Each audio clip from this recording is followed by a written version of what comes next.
Muito bem, falando em matemática, a gente volta para esse tema, que o Jean Paul Prat também é chegado numa matemática, o presidente da Petrobras. E a área técnica do TCU, que é uma área que funciona, a técnica. Aqui, antes de começar a ler a notícia, eu já faço essa distinção. Geralmente, nos episódios recentes em que o TCU ganhou algum tipo de protagonismo, a área técnica deu um parecer minucioso, detalhado. Por exemplo, no caso das diárias da Lava Jato, que o sistemão usou para se vingar, para arrumar qualquer tipo de pretexto para macular a imagem de procuradores, etc. Foi lá a área técnica, esmiuçou tudo, falou: não tem nada errado aqui. Só faltou falar, vocês estão inventando. Vocês estão inventando pretexto para se vingar dos outros. Só faltou falar isso. Mas, como é uma área técnica, ela mostra tecnicamente que tudo estava dentro daquilo que eram as circunstâncias do momento. Mas aí vai a área política, que é a área dos ministros do tribunal, indicados politicamente, indicados por políticos. E aí você tem lá o Bruno Dantas, super poderoso agora do TCU, que é o homem do Renan Calheiros no tribunal e alinhado, evidentemente, ao governo Lula. Renan é próximo do Lula e o Bruno Dantas quer uma vaga no Supremo Tribunal Federal. Então ele atuou para tentar ali punir Deltan Dallagnol, vários outros aí que foram alvos. Inclusive Sérgio Moro entrou em algum desses casos. Eu analisei vários aí em colunas. Então a área técnica do TCU, assim como a turma do Ministério Público de Contas junto ao Tribunal de Contas da União, que tinha, por exemplo, o Júlio Marcelo de Oliveira, que foi quem revelou em detalhes, explicando minuciosamente as fraudes fiscais de Dilma Rousseff, essas áreas funcionam. O problema é quando chega para os parceiros do poder. Então vamos ver o que a área técnica diz. A área técnica do TCU concluiu, que o contrato em que a Petrobras se dispôs a perder quase R$500 bilhão em 8 meses para salvar a Unigel, fabricante de fertilizantes, da bancarrota, não faz sentido, abro aspas, né? Não faz sentido empresarial, lógico ou econômico. Fecho aspas. Então tem lá uma empresa que é fabricante de fertilizantes, Unigel. A Petrobras decidiu perder R$500 bilhão para salvá-la da bancarrota. Aí vai a área técnica do TCU, peraí, essa transação aqui não faz sentido empresarial, lógico ou econômico. No documento finalizado em março, os técnicos do TCU rebateram o argumento de que o contrato promoveria o retorno da estatal ao segmento. Sempre há uma justificativa pretensamente técnica. E vai a área concretamente técnica e diz, não, isso aqui não tem nada de técnico, não. Abre aspas. Essa justificativa releva tão somente a intenção da estatal em retornar, sem a devida preparação, a um segmento que já apresentou prejuízos bilionários, de forma que contratar empresas em situação econômica financeira crítica e assumir riscos mercadológicos desfavoráveis não faz sentido empresarial, lógico ou econômico. Fecho aspas. Olha, com esse final, né, Grebe, descreveu um monte de transações de todos os governos do PT. Não faz sentido empresarial, lógico ou econômico. Algum outro sentido deve fazer, não é mesmo? Algum outro, de uma outra natureza, deve fazer. A área técnica do TCU levantou 7 pontos de atenção no contrato firmado entre a Petrobras e a Unigel. São eles, abre aspas, a contratação ocorreu em um período em que os preços dos fertilizantes se mostraram inviáveis, restando confirmada esta inviabilidade financeira pela própria Petrobras, na medida em que estimou o prejuízo de R$487,1 milhões com a referida operação em apenas 8 meses. A curta duração do contrato, com o prosseguimento normal do arrendamento das duas fábricas de fertilizantes após seu encerramento. A aparente incongruência dos números, isso é demais, né? Apresentados pela estatal nos cenários estudados. Então, olha, eu estou lendo os 7 pontos de atenção apontados pela área técnica em relação ao contrato da Petrobras com essa Unigel. Então, apontou ali a aparente incongruência dos números. Olha a matemática aí. A precária saúde econômico-financeira da Unigel, a aparente precária governança na aprovação do contrato, assinado por apenas um diretor da Petrobras. Quer dizer, a Petrobras virou STF, né? Basta um assinar que pronto, faz o dia, gasta dinheiro, tem consequência para o país inteiro. É decisão monocrática dentro da Petrobras. Continuando, as diversas incoerências e precária razoabilidade nas premissas que nortearam a avaliação qualitativa dos riscos do negócio pela estatal. a falta de dados para justificar essa opção, aparentemente de forma a conceber um cenário que justificasse a referida contratação.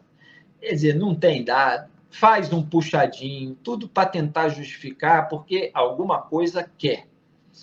Então, a gente viu aí as imagens, e só para concluir a introdução, para salvar o Unigel da bancarrota, a Petrobras aceitou fornecer gás à empresa em troca de fertilizante. Então, a Petrobras fornece gás para a Unigel fornece fertilizantes para comercialização.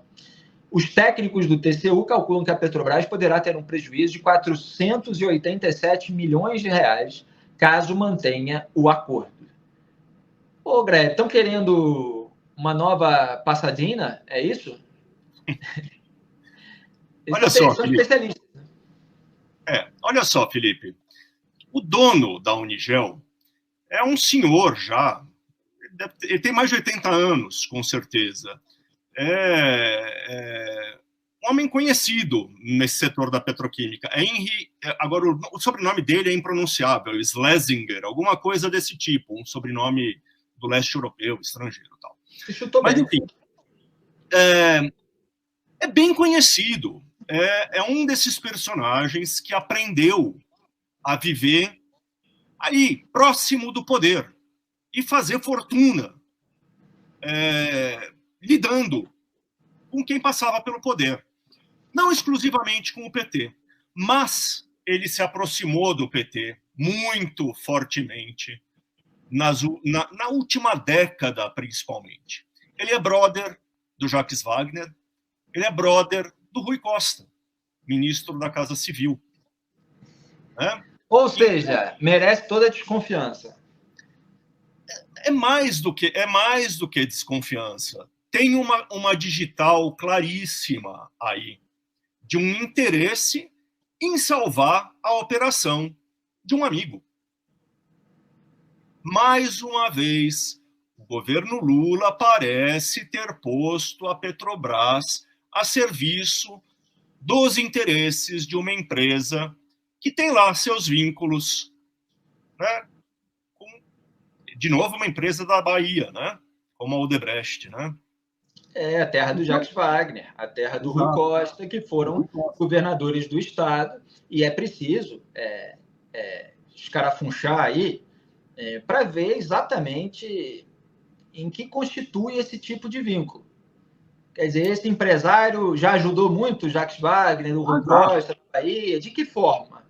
Já. Doação porque eleitoral. Aí começa a haver uma contrapartida em tese.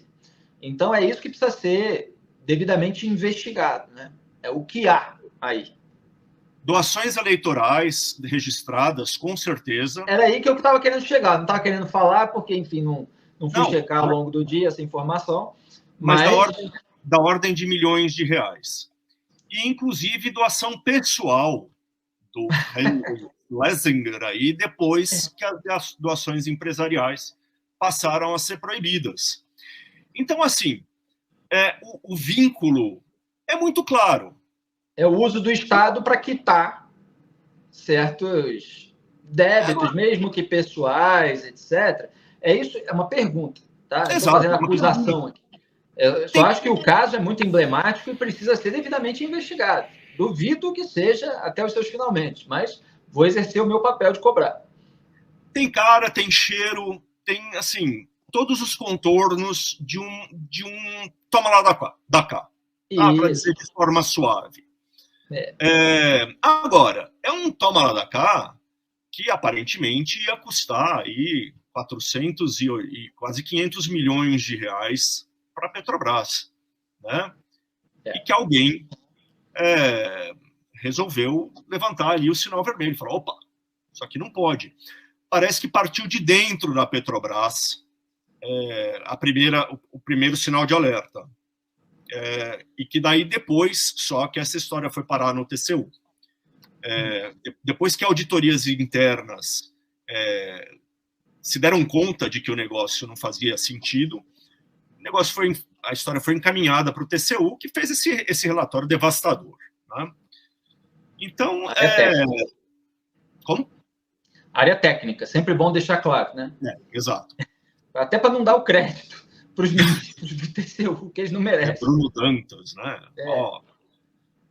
Mas é isso, Felipe. É mais uma dessas histórias que dá aquela sensação de que o PT na verdade, voltou voltando, né? Não chegou chegando, voltou voltando, né? Como a gente sempre disse que iria acontecer, ao contrário do que mentem aí, algumas cheerleaders, rivais, mas a gente apontou isso ao longo de todos esses últimos anos, ao longo do período eleitoral. O meu artigo, que é o Socialismo Refinado de Lula, que foi publicado em período eleitoral, descreve exatamente esse tipo de negociação, o histórico petista, e termina até dizendo, né, quem não conhece, que compre de novo. Algo nesse sentido, fazia ali uma graça final. Sempre foi o método deles, usar o Estado para, enfim, fazer os seus negócios convenientes e particulares. E é inacreditável, né, Felipe? A história toda é do final do ano passado, né? Então, assim, não levou nem um ano para já voltar a tentação de usar a Petrobras. Melhor, mais do que a tentação, né? A tentação provavelmente já existia antes deles assumirem. Não levou nenhum ano para eles darem vazão ao desejo. A voracidade é muito grande. De fazer treta, né? Final de 2023 já estão eles inventando prejuízo para a Petrobras. Para isso, inclusive, que tentaram afrouxar a lei das estatais e conseguiram numa canetada do Ricardo Lewandowski, que ainda está em vigor, graças a quem? A Cássio Nunes Marques, que foi colocado no STF por Jair Bolsonaro, que diz que peitou o sistema. Peitou o quê? É o adversário que o sistema pediu ao capeta. Jair Bolsonaro colocou lá Augusto Aras, colocou Cássio Nunes Marques, só gente para deixar impune, para blindar, para esticar o período de instrumentalização política. É isso que está acontecendo no Brasil. Agora, tem gente que prefere ficar cega, né? Aqui a gente traz uma luz. Muito bem. Vamos em frente. Você quer arrematar, diga? Só uma coisa, né? Então, assim, não vamos deixar restrito ao Prates, que certamente agiu para viabilizar esse negócio todo, mas não vamos deixar restrito a ele o evento. Claro. Jacques Wagner, Rui Costa e o próprio Lula estão nessa história. Tá? Não vamos deixar o Prates ali como o patinho na lagoa sozinho. Não, claro que não. Essas coisas grandiosas, elas não são feitas sem aval. Isso não é feito sem aval. Tem plano. E, se houvesse investigação independente no Brasil, esquadrinhava tudo, é muito bem feito. Você citou um elemento, talvez, enfim, essa história, se ela for escarafunchada, a gente tem exatamente a cronologia, o caminho, não sei se vamos conseguir levantar todos os detalhes, mas você apontou que foi até alguém ligado à auditoria na Petrobras que falou, opa, né, indicou, e aí chegou para a área técnica do TCU, enfim, alguém acendeu um alerta que fez com que isso viesse à tona. Tanto que a gente está discutindo aqui e criticando. Eu imagino que esse alerta só tenha existido justamente porque a Lava Jato descobriu a roubalheira na Petrobras e, a partir desse momento, se criou um compliance, se criou uma estrutura de blindagem da empresa contra a instrumentalização. Essa blindagem ela já foi rachada, ela já está danificada, mas ela ainda guarda alguns resquícios. E eu imagino que os mecanismos para evitar uma nova roubalheira fizeram com que houvesse ali algum tipo de vigilância que talvez, assim, aos 48 do segundo tempo, quando já estava tudo encaminhado, falou, opa, peraí, traz isso aqui está meio esquisito, vamos mandar para lá. Então, assim, eles odeiam esses mecanismos, eles odeiam esse compliance, eles odeiam não poder controlar a Petrobras inteira, e o Lula pensa nisso dia e noite, é isso que ele tem atuado para fazer, para ter o controle total. Ele está aqui querendo emplacar os seus comparsas maiores, Guido Mantega, Aloysio Mercadante, nessas empresas, seja a Vale, seja a Petrobras, onde o orçamento é bilionário. Então, ter o controle sem que haja ninguém para encher o saco a respeito das atitudes que eles queiram tomar que seja da conveniência deles, é o objetivo final. E sempre foi. Houve um sopro de luz quando foram revelados os esquemas e essas pessoas começaram a ser punidas, mas depois, com a ajuda do Supremo Tribunal Federal, elas ficaram impunes e estão aí, voltando literalmente ao local do crime. Vamos ver, nesse caso específico, se vai ter algum desdobramento.